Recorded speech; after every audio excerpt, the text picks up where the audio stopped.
So the benefit around Mission Zero is fundamentally that it's moving towards a zero emissions in the mining industry. And if we look at that from a sustainability perspective, it's really talking around reduced water consumption, reduced water wastage, reduced energy wastage, and then coming back to decarbonisation as well. How much of this carbon footprint are we generating in the mines? So that's really the benefit that comes to our end clients.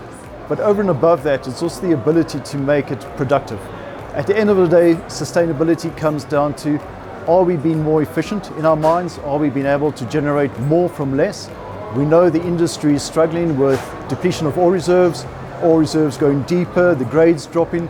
So it's all around trying to look for a sustainable future, but very much at the same time, how do we generate better efficiencies for our mining clients?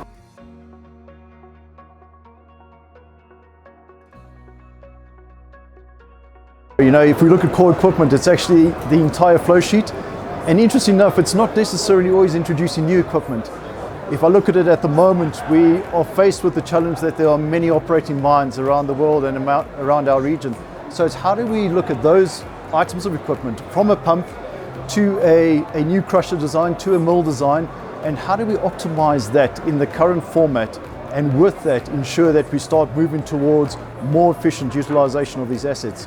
Of course, there's a new move towards dry milling, low impact crushing, and we're doing a lot of development in that regard.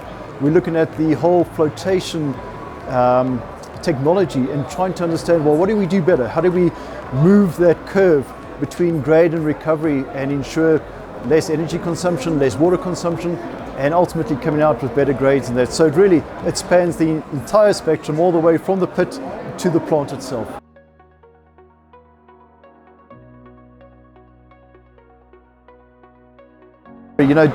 Digitalization, I think, is such a buzzword, but fundamentally, with the technology already being in place and with the fundamentals being there, it's the ability to leverage that now. And on a plant, there's so many moving parts. So how do you enable the operators to bring this together, to start optimizing and to start really leveraging the benefit of the technology that's there? So the digital platform starts bringing all the intelligence around artificial intelligence, but it brings to fore how is it easier to operate. So we've got a lot of digital products that look at Site Connect.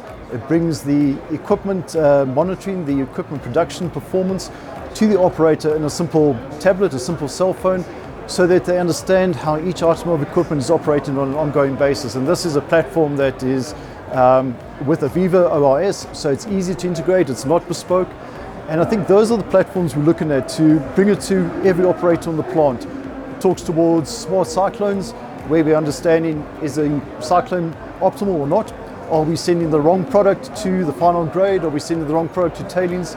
So, bringing together all of these digital solutions is really about making the information readily available to the operators to make those key decisions and to point out where there is suboptimal performance. So it really underpins good, solid technology and just lifting that up to the operator's attention.